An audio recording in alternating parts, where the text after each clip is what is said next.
1967 Ford Shelby Mustang GT500. Ford teamed up with legendary tuner Carroll Shelby in 1967 to produce the Shelby Mustang GT500. Equipped with a 7-liter V8, 2,048 examples were built.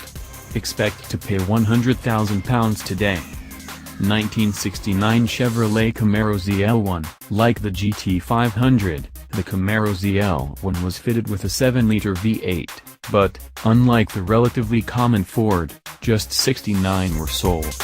They're highly sought after today, commanding up to £700,000 in some very important ways. Then, the latest breed of American muscle car has been dragged into the 21st century. In one crucial department, the